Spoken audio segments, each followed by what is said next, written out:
O Guarani, de José de Alencar. Parte 4, capítulo 5. O Paiol. Cecília, ouvindo a voz de seu pai, estremeceu como se acordasse de um sonho. Atravessou o aposento com um passo vacilante e, chegando-se a Peri, fitou nele os seus lindos olhos azuis com uma expressão indefinível. Havia nesse olhar, ao mesmo tempo, a admiração imensa que lhe causava a ação heróica do índio, a dor profunda que sentia pela sua perda e uma exprobração doce por não ter ele ouvido as suas súplicas. O índio nem se animava a levantar os olhos para sua senhora. Não tendo realizado o seu desejo, considerava agora tudo quanto fizera como uma loucura. Sentia-se criminoso e de toda a sua ação heróica e sublime para os outros, só lhe restava o pesar de ter ofendido Cecília e de lhe haver causado, inutilmente, um desgosto. Peri, disse a menina com desespero, por que não fizeste o que tua senhora te pedia? O índio não sabia o que responder. Temia ter perdido a afeição de Cecília e essa ideia martirizava os últimos momentos que lhe restavam a viver. Cecília não te disse, continuou a menina soluçando, que ela não aceitaria a salvação com o sacrifício de tua vida. Peri já te pediu que perdoasses, murmurou o índio. Oh, se tu soubesses o que fizeste hoje sofrer a tua senhora, mas ela te perdoa. Ah! Exclamou Peri, cuja fisionomia iluminou-se. Sim, Cecília te perdoa tudo que sofreu e tudo que vai sofrer, mas será por pouco tempo. A menina dizia essas palavras com um triste sorriso de sublime resignação. Conhecia que não havia mais esperança de salvação e esta ideia quase a consolava. Não pôde acabar, porém, a palavra ficou-lhe presa aos lábios, trêmula, convulsa. Seus olhos se fixavam em Peri com um sentimento de terror e de espanto. A fisionomia do índio se tinha decomposto.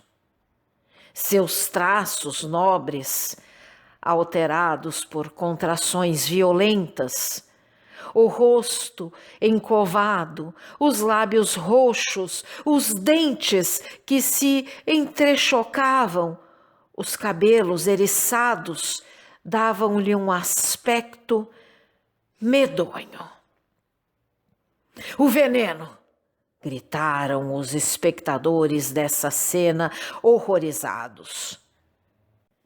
Cecília fez um esforço extraordinário e, lançando-se para o índio, procurou reanimá-lo. Peri, Peri, balbuciava a menina, aquecendo nas suas as mãos geladas de seu amigo. Peri vai te deixar para sempre, senhora. Não, não, exclamou a menina fora de si. Não quero que tu nos deixes. Oh, tu és mau, muito mau. Se estimasses tua senhora, não a abandonarias assim. As lágrimas orvalhavam as faces da menina, que no seu desespero não sabia o que dizia. Eram palavras entrecortadas, sem sentido, mas que revelavam a sua angústia. Tu queres que Peri viva, senhora? Disse o índio com a voz comovida. Sim, respondeu a menina suplicante. Quero que tu vivas.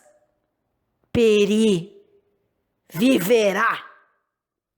O índio fez um esforço supremo e, restituindo um pouco de elasticidade aos seus membros entorpecidos, dirigiu-se à porta e desapareceu. Todas as pessoas presentes o acompanharam com os olhos e o viram descer a várzea e ganhar a floresta correndo. A última palavra que ele proferira tinha um momento restituído a esperança de Dom Antônio de Maris. Mas, quase logo, a dúvida apoderou-se do seu espírito. Julgou que o índio se iludia. Cecília, porém, tinha mais do que uma esperança. Tinha quase uma certeza de que Peri não se enganara. A promessa de seu amigo lhe inspirava uma confiança profunda. Nunca Peri lhe havia dito uma coisa que se não realizasse. O que parecia impossível aos outros tornava-se fácil para a sua vontade firme e inabalável, para o poder sobre-humano de que a força e a inteligência o revestia. Quando Dom Antônio de Maris e sua família se recolheram tristemente impressionados, Álvaro, de pé na porta do gabinete, fez um gesto de espanto ao fidalgo e apontou-lhe para o oratório. A parede do fundo, prestes a tombar, oscilava sobre a sua base como uma árvore balançada pelo vento. Dom Antônio sorriu e, ordenando à sua família que entrasse no gabinete, tirou a pistola da cinta, armou-a e esperou na porta ao lado de Álvaro. No mesmo instante, ouviu-se um grande estrondo e, no meio da nuvem espessa de pó que se elevou desse montão de ruínas, 6 homens precipitaram-se na sala. Loredano foi o primeiro. Apenas tocou o chão, ergueu-se com extraordinária rapidez e, seguido pelos seus companheiros, caminhou direito ao gabinete onde se achava recolhida a família. Recuaram, porém, lívidos e trêmulos, horrorizados diante da cena muda e terrível que se apresentava aos seus olhos espantados. No meio do aposento, via-se um desses grandes vasos de barro vidrado feitos pelos índios e que continha pelo menos uma arroba de pólvora. De uma aberta que havia nesse vaso, corria um largo trilho que ia perder-se no fundo do paiol, onde se achavam enterradas todas as munições de guerra do fidalgo. 2 pistolas, a de Dom Antônio de Maris e a de Álvaro. Esperavam um movimento dos aventureiros para lançarem a primeira faísca ao vulcão. Dona Laureana, Cecília e Isabel, de joelhos, oravam, julgando a cada momento ver confundirem-se no turbilhão todos os espectadores dessa cena. Era esta a arma terrível de que falara há pouco Dom Antônio, quando dizia a Álvaro que Deus lhe havia confiado o poder de fulminar todos os seus inimigos. O moço compreendeu então a razão porque o fidalgo o tinha obrigado a partir com todos os homens para salvar Peri, julgando-se bastante forte para defender ele só a sua família. Quanto aos aventureiros, lembraram-se do juramento solene de Dom Antônio de Maris. O fidalgo os tinha a todos fechados na sua mão e bastava apertar essa mão para esmagá-los como um torrão de argila. Lançando um olhar esvairado em torno de si, os 6 criminosos quiseram fugir, mas não tiveram ânimo de dar um passo e ficaram como pregados ao solo. Ouviu-se então um rumor de vozes da parte de fora, e Aires Gomes, seguido pelos aventureiros, apresentou-se à porta da sala. Loredano conheceu que, desta vez, estava irremediavelmente perdido e assentou de vender caro a sua vida. Mas a desgraça pesava sobre ele. 2 dos seus companheiros caíram a seus pés, estorcendo-se em convulsões horríveis e soltando gritos que metiam dó e compaixão. A princípio, ninguém compreendeu a causa dessa morte súbita e violenta. Mas a lembrança do veneno de Peri acudiu logo à memória de alguns e explicou tudo. Os aventureiros, que chegavam guiados por Aires Gomes, apoderaram-se de Loredano e foram ajoelhar-se confusos e envergonhados aos pés de Dom Antônio de Maris, pedindo-lhe o perdão de sua falta. O fidalgo tinha assistido a todos esses acontecimentos que se sucediam tão rapidamente, sem deixar a sua primeira posição. Dir-se-ia que, sobre essas paixões humanas que se debatiam aos seus pés, ele plainava como um gênio, prestes a vibrar o raio celeste. A vossa falta é daquelas que não se perdoam, disse Dom Antônio. Mas estamos nesse momento extremo em que Deus manda esquecer todas as ofensas. Levantai-vos e preparemo-nos todos para morrer como cristãos. Os aventureiros ergueram-se e, arrastando Loredano para fora da sala, retiraram-se para o alpendre com a consciência aliviada de um grande peso. A família pôde, então, depois de tantas emoções, gozar um pouco de sossego e repouso, apesar da posição desesperada em que se achavam. A reunião dos aventureiros revoltados tinha trazido um fraco vislumbre de esperança.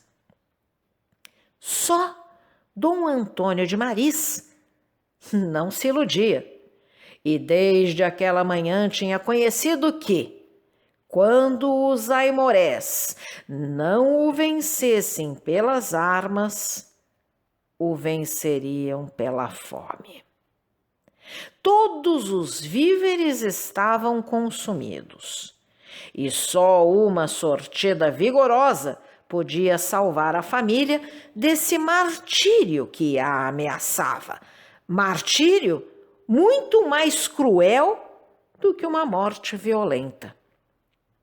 O fidalgo resolveu esgotar os últimos recursos antes de confessar-se vencido.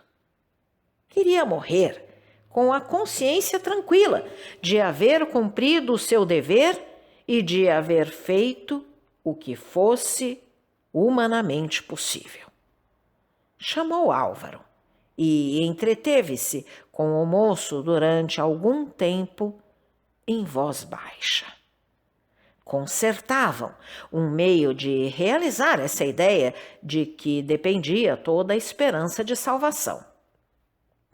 Ao mesmo tempo que isto se passava, os aventureiros, reunidos em conselho, julgavam a Frei Ângelo di Luca e o condenavam por um voto unânime. Proferida a sentença, apresentaram-se diversas opiniões sobre o suplício que devia ser infligido ao culpado. Cada um lembrava o gênero de morte o mais cruel.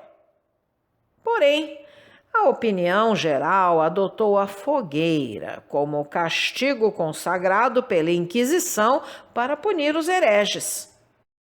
Fincaram, no meio do terreiro, um alto poste e o cercaram com uma grande pilha de madeira e outros combustíveis.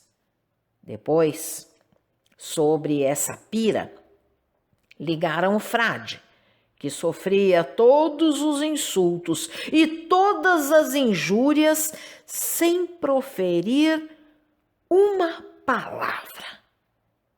Uma espécie de atonia se apoderara do italiano desde o momento em que os aventureiros o haviam arrastado da sala de Dom Antônio de Maris.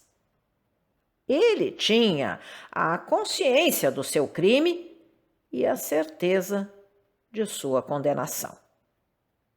Entretanto, na ocasião em que o atavam à fogueira, um incidente despertou, de repente, a sensibilidade desse homem embrutecido pela ideia da morte e pela convicção de que não podia escapar a ela. Um dos aventureiros, um dos 5 cúmplices da última conspiração, chegou-se a Loredano e, tirando-lhe a cinta que prendia o seu gibão, mostrou-a aos seus companheiros. O italiano, vendo-se separado do seu tesouro, sentiu uma dor muito mais forte do que a que ia sofrer na fogueira. Para ele, não havia suplício, não havia martírio que igualasse a este. O que o consolava, na sua última hora, era a ideia de que esse segredo que possuía e do qual não pudera utilizar-se, ia morrer com ele e ficaria perdido para todos, que ninguém gozaria do tesouro que lhe escapava. Por isso, apenas o aventureiro tirou-lhe a cinta onde guardava o roteiro, soltou um rugido de cólera e de raiva impotente. Seus olhos injetaram-se de sangue e seus membros, crispando-se, feriram-se contra as cordas que os ligavam ao poste. Era horrível de ver, nesse momento. Seu aspecto tinha a expressão brutal e feroz de um hidrófobo. Seus lábios espumavam, silvando como a serpente, e seus dentes ameaçavam de longe os seus algozes como as presas do jaguar. Os aventureiros riram-se do desespero do frade por ver roubarem-lhe o seu precioso tesouro e divertiram-se em aumentar-lhe o suplício, prometendo que, apenas livres dos aimorés, fariam uma expedição às minas de prata. A raiva do italiano redobrou quando Martim Vaz atou a cinta ao corpo e disse-lhe, sorrindo: bem sabeis o provérbio, o bocado não é para quem o faz. Se você gostou desse áudio, deixe seu like, compartilhe, deixe também seu comentário e se inscreva no canal, ativando o sininho para ser avisado dos próximos vídeos. Um grande abraço e até a próxima!